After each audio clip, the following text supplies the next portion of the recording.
Bom, eu estou de volta aqui para liberar mais uma palavra de Deus ao seu coração. Nós temos ministrado algumas palavras no culto e tem algumas palavras que eu sinto a necessidade de trazer um resumo dela, trazer a essência dela aqui para esse nosso tempo aqui no nosso canal do YouTube, também no Facebook, onde quer que os nossos vídeos, nossas palavras vão sendo liberadas.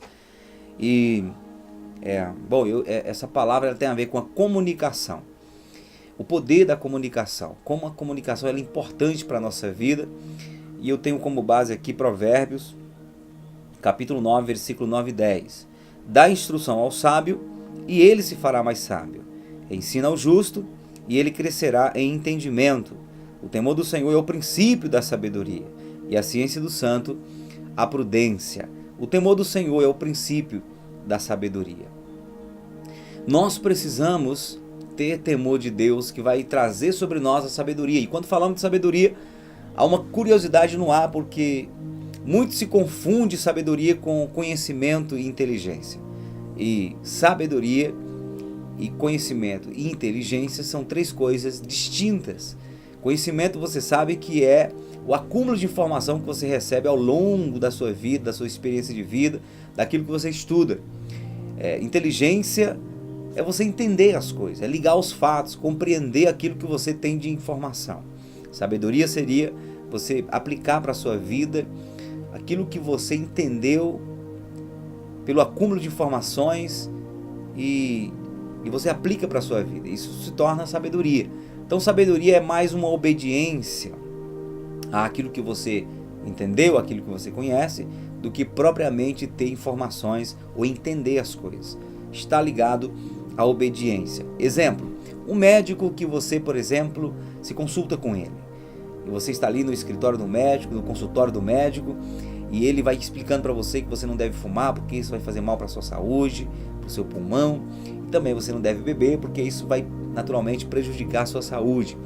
Daqui meia hora, ao sair do consultório, você percebe aquele médico saindo com um cigarro na boca, na mão, fumando. E outro dia você encontra com ele num bar, bebendo, bêbado, e então você conclui que, apesar de aquele médico ter muitas informações e ser muito inteligente, não é sábio, porque ele não consegue aplicar para a sua própria vida aquilo que ele entendeu por meio das informações que recebeu. Assim também um instrutor de autoescola que ensina você que não deve atravessar o sinal vermelho, não deve entrar pela esquerda sem dar o sinal, não deve parar e estacionar o carro em lugar de cadeirante, enfim. E você aprende com ele tudo aquilo que é correto. Mas daqui a pouco você percebe que ele está atravessando o sinal vermelho, ele está entrando à direita, à esquerda sem dar seta, ele está transgredindo as leis de trânsito. O que você conclui? Que embora ele, tendo muitas informações, tendo muito conhecimento e sendo muito inteligente, não é sábio.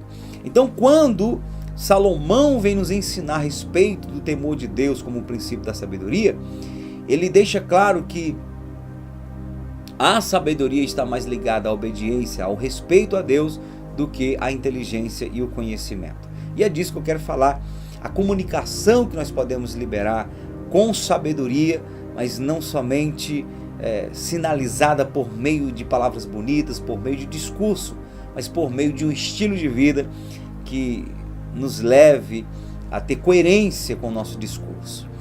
E para tanto, eu não tenho como não dizer que a Bíblia é, na verdade, o nosso manual, a nossa ferramenta, a nossa fonte para que possamos encontrar esta sabedoria em Deus.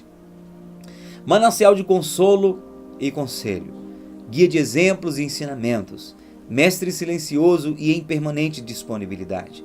A Bíblia é o mais secreto confidente e ninguém sai de suas páginas sem receber apaziguadora resposta para suas dúvidas e solução e consolo para o seu desespero. A Bíblia é a inerrante palavra de Deus. Ela é a fonte de onde podemos tirar toda capacidade e habilidade para que então possamos ter o temor do Senhor. A comunicação, da qual quero falar aqui, ela é poderosa, tanto para o mal quanto para o bem. A Bíblia diz que A morte e a vida estão no poder da língua. Quem a ama comerá do seu fruto. Se nós usamos a nossa língua para o mal, para agredir, para fofocar, para falar mal dos outros, para denigrir as outras pessoas, então estamos usando a comunicação para a destruição. Quantas pessoas não sobressaíram na vida por causa de uma palavra que de repente o pai, a mãe, o professor, um chefe, um amigo, alguém a quem ela considerava muito, falou uma palavra negativa e aí ela terminou que aceitando aquela palavra como uma adaga na sua alma, no seu coração, terminou que vivendo a vida em torno daquela palavra negativa. Eu me lembro que eu ouvi uma palavra forte vinda do meu pai, que feriu meu coração, e eu passei 3, 4 anos que quando eu lembrava daquela palavra, o meu semblante caía. Então era muito ruim, era uma ferida de alma que eu tinha dentro de mim. No momento de estresse, né, querendo ou não, eu creio que sem querer, porque depois ele falou isso, nem percebeu. No momento de raiva e de estresse, os pais terminam falando algumas coisas sem avaliar o que aquilo vai gerar no coração do filho. E meu pai me mandou ir para o inferno em um momento de estresse. A gente estava ensaiando na banda e aconteceu isso. E aquilo entrou como uma espada no meu coração, e sempre que eu me lembrava daquilo, meu semblante caía. Quando eu me converti, 3 meses depois, o Espírito Santo falou no meu coração: vai lá vai até o teu pai e perdoa ele, pede perdão pelo sentimento que você deixou ser gerado no seu coração. E eu viajei uns 300 quilômetros para então me reconciliar com meu pai em relação a este sentimento. Quando eu pedi perdão para ele pelo sentimento e perdoei ele, ele nem se lembrava. Ele disse: puxa, meu filho, eu não sabia disso, então me perdoe também. E naquele momento eu senti como que um peso saindo das minhas costas, uma grande ferida saindo da minha alma, e nunca mais senti nada de negativo quando passei a me lembrar daquele momento. Eu falo sobre isso como se nunca tivesse acontecido, porque fui curado. Mas eu estou destacando isso para dizer o quanto as palavras têm poder para prejudicar as pessoas. E nós precisamos ter essa consciência que a comunicação ela é poderosa para o bem ou para o mal. Deus usou a comunicação para construir. O Evangelho de João, capítulo 1, versículo 1 em diante diz: no princípio era o Verbo, e o Verbo estava com Deus, e o Verbo era Deus. Verbo é palavra. Ele estava no princípio com Deus. Todas as coisas foram feitas por Ele, pelo Verbo, e sem Ele, nada do que foi feito se fez. Então Deus usou o verbo, a comunicação, a palavra para construir, e é isso que nós precisamos fazer. Usar a palavra para construir, para promover construção, vida no coração das outras pessoas. Você tem usado os seus lábios, tem usado a sua língua para o bem ou para o mal? O apóstolo Tiago disse que a língua é um dos menores órgãos do nosso corpo, mas que tem poder para inflamar o nosso corpo e lançá-lo no inferno. Tiago faz uma comparação da língua como uma fagulha, um palito de fósforo, que quando você risca ele e solta num bosque, é capaz de incendiar todo um bosque, toda uma chapada, toda uma caatinga, prejudicando uma fagulha, uma faísca. Assim também a nossa língua, pequenininha, mas tem um poder terrível de prejudicar a nossa vida, de destruir a nossa vida e a vida dos outros, não é verdade? Então precisamos usar a comunicação para o bem. E para tanto, o princípio da sabedoria, que é o temor do Senhor, precisa estar aqui dentro desse processo de aprendizado e de tentativa de fazer uma boa comunicação para a sociedade. E todos nós somos comunicadores. Todos nós nos comunicamos com gestos, com protestos, com palavras, com atitudes. Nos comunicamos com nossas esposas, com os nossos filhos, com maridos. Nos comunicamos uns com os outros. Quando a pessoa fala demais, ela se comunica. Quando ela fala de menos, ela se comunica. O silêncio quer dizer alguma coisa. Então estamos sempre nos comunicando. E eu quero então falar dentro disso, dizer que a Bíblia é a base que devemos usar para que nós possamos então ter uma boa palavra nos nossos lábios para abençoar outras pessoas. Estou falando da comunicação, do poder da comunicação. E estou trazendo essa questão do temor de Deus para que, enfim, você vai entender que não basta você ter uma boa comunicação no quesito falar, mas uma comunicação no estilo de vida. Alguém disse: o que você faz me soa tão alto aos ouvidos que tenho dificuldade de ouvir a tua voz. Então, o que nós fazemos também é uma comunicação, e ela é mais forte do que o grito da nossa voz. Quando você fala muito e grita muito dentro de casa, você pode ter um nível de influência, mas quando você assume um estilo de vida, aquilo vai sobrepor ao que você fala. Porque no final das contas, as pessoas vão ter a tendência de seguir mais o que você faz do que seguir o que você fala. Não é verdade? E eu quero te dar aqui 3 pontos importantes que eu quero destacar aqui a respeito da Bíblia, como a Bíblia é importante para a nossa vida quanto comunicadores. E eu quero destacar 3 pontos. E o primeiro que eu quero destacar aqui é o seguinte: a Bíblia é poderosa para santificar as nossas vidas, e nós precisamos ser santificados. A palavra santidade quer dizer separado do mundo, separado não do mundo cosmo, mas do mundo sistema pecaminoso. E quando você é santificado, santifica as intenções, as motivações do teu coração, então a tua comunicação, ela passa a ser uma comunicação sadia. Por quê? Porque alguém está olhando para você e percebe que você é transparente, você vive aquilo que você fala, você não tem dupla personalidade. Não é? Onde é que a Bíblia entra aí? Onde é que a Bíblia entra no quesito santidade? Porque santidade não é a imagem de uma figura angelical com auréola sobre a cabeça, uma figura de um monge que não toca em ninguém, que ninguém lhe toca. Não, santidade é separado. Quando, por exemplo, você deixa de fumar, você está santificando o seu corpo. Quando você deixa de beber bebida alcoólica, você está santificando o seu corpo. Quando você para de trair seu cônjuge, seu parceiro, né, sua parceira, de trair o seu namorado, seu noivo, sua noiva, trair o esposo, a esposa, você está santificando sua vida. Quando você para de falar palavrões, você está santificando a sua língua. Quando você para de olhar para aquilo que não deveria, você está santificando seus olhos. Quando você para de ouvir aquilo que você não deveria, você está santificando os seus ouvidos. Então a palavra santidade é separado. E você pode sim ser alguém separado do sistema pecaminoso do mundo e viver uma vida dedicada ao que é certo, dedicada a Deus. E onde é que a Bíblia entra aí? A Bíblia entra porque só ela tem o poder de nos santificar. É igual uma água que você joga num copo sujo e aquela água ela vai jorrando e vai forçando aquela sujeira a sair de dentro do copo. Então, em João capítulo 17, versículo 17, o Senhor Jesus fala: Pai, santifica-os na verdade, a tua palavra é a verdade. O rei Davi fala em Salmo 119, versículo 9, como é que o jovem pode purificar o seu caminho? Observando conforme a tua palavra. E ele completa dizendo no versículo 11, escondi e guardei a tua palavra no meu coração, para eu não pecar contra ti. Então a palavra de Deus, ela tem poder para santificar as nossas vidas. Lâmpada para os meus pés a tua palavra e luz para o meu caminho, dizia o rei Davi. Então, primeiro ponto, a Bíblia tem poder para santificar as nossas vidas. E é importante a gente se santificar.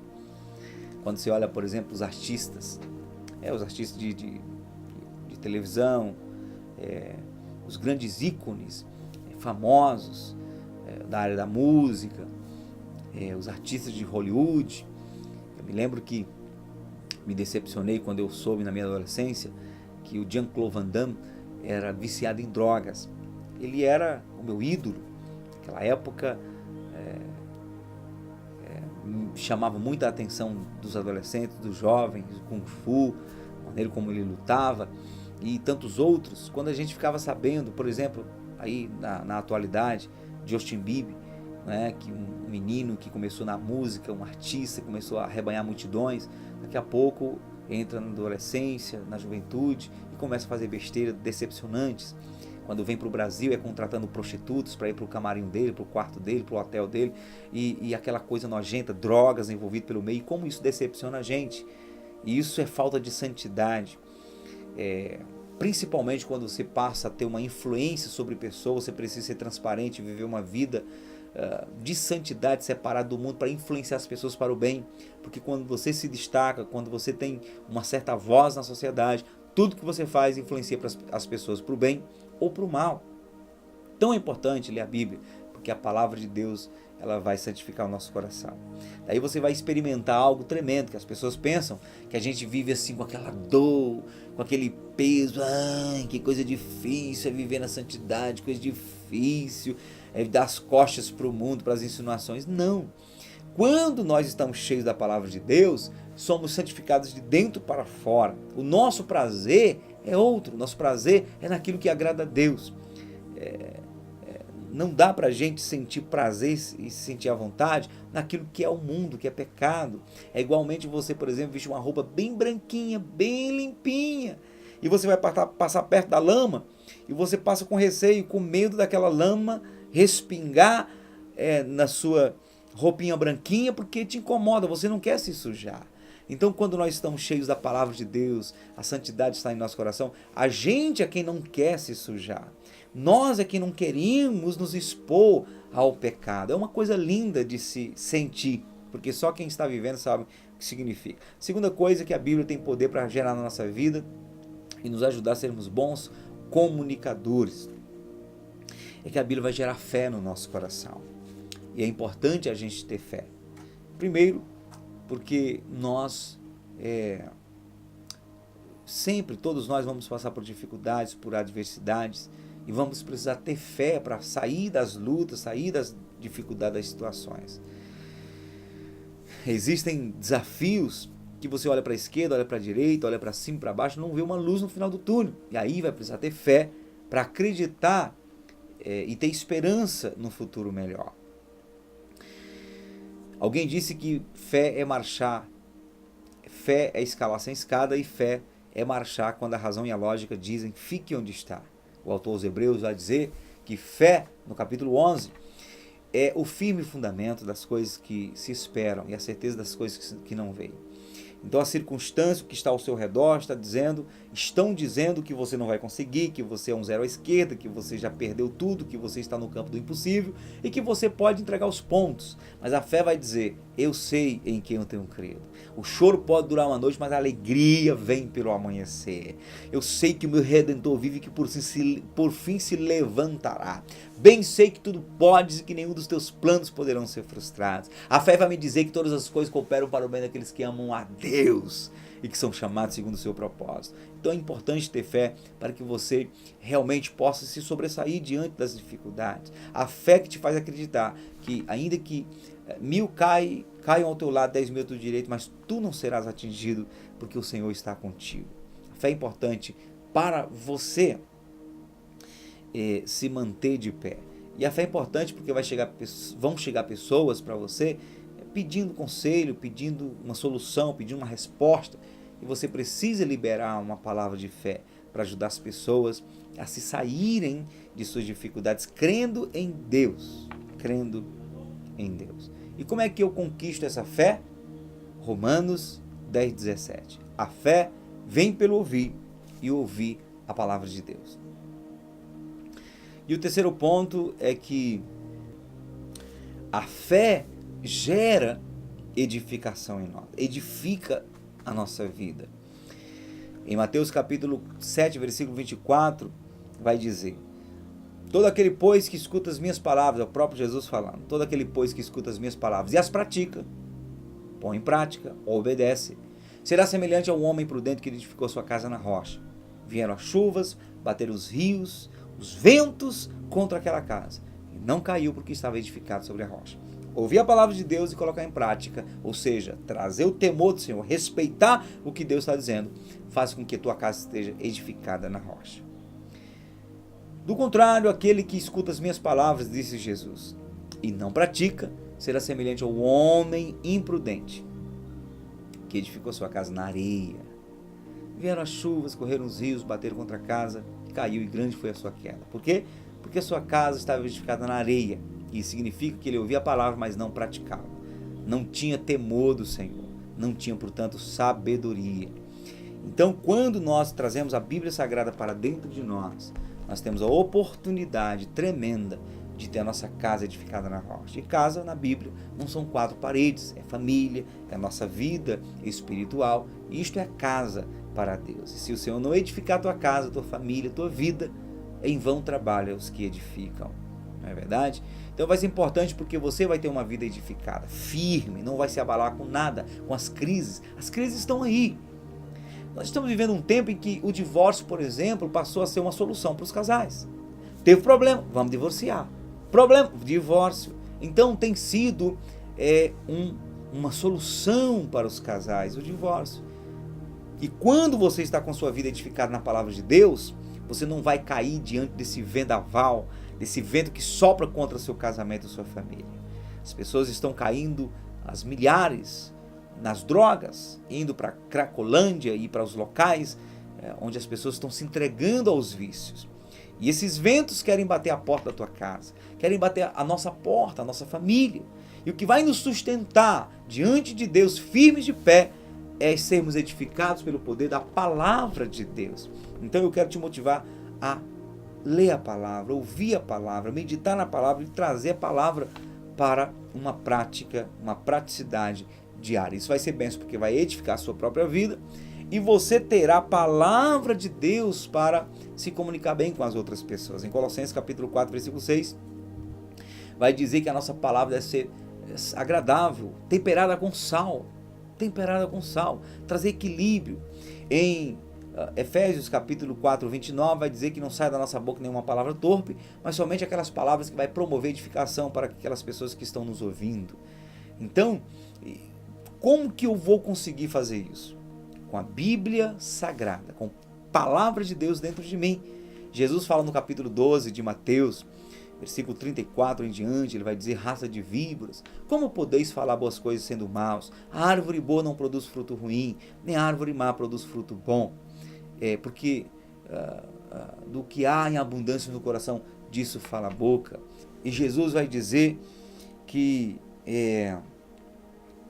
de toda palavra ociosa e frívola que sair da nossa boca, nós vamos dar conta no dia do juízo, porque por tuas palavras serás justificado e por tuas palavras serás condenado. Quando você santifica seu coração com a Bíblia, é claro que tua boca será o que sai dos seus lábios serão frutos que identificarão quem você é por dentro. Você olha para grandes comunicadores, por exemplo, do rádio, da TV, e eles estão se comunicando ao vivo, ali, com palavras belas, bonitas, carinhosas, motivadoras. Aí alguém entra ao vivo e começa a denegrir a imagem daquela pessoa, começa a irritá-la, daqui a pouco ela sai do pedestal, ela sai do equilíbrio e começa a entrar na emoção e começa a liberar as mais fortes palavras, as mais chulas palavras, mais nojentas palavras, de xingamentos, de palavrões, palavras torpes, vulgares, e discutindo com os ouvintes. Ou seja, ela, no momento da espontaneidade, ela colocou para fora o que de fato ela tinha dentro dela, porque nesse momento você vai mostrar quem você é. Por isso que é importante você santificar o seu coração, porque nos momentos de adversidade você vai reagir às circunstâncias de maneira que agrade a Deus, porque é Deus dentro de você te ajudando a agir, porque o que tem dentro de você é a palavra de Deus e não o veneno desse mundo. Então, a Bíblia tem poder para nos santificar, para gerar fé e para edificar a nossa vida. E eu quero que você tome essa palavra para você, pegue para edificar sua vida, sua casa, sua família e também reproduzir para outras pessoas. Porque tem muita gente olhando para você, esperando que você abra a boca e fale alguma coisa boa para ela. Esperando que você tome certas atitudes que inspire essas pessoas. Termino com a palavra que Jesus fala no capítulo 5 de Mateus, quando ele diz: vós sois a luz do mundo, não se pode esconder um candeeiro em algum lugar, tem que colocar no lugar onde ele vai estar iluminando toda a casa. Assim resplandeça a vossa luz diante dos homens, para que vejam as vossas boas obras e glorifiquem o Pai que está nos céus. Que assim seja com você, que assim seja comigo e que juntos possamos promover edificação para a nossa sociedade. Que Deus te abençoe e imprima dentro de você o temor do Senhor, que é o princípio da sabedoria. Deus abençoe.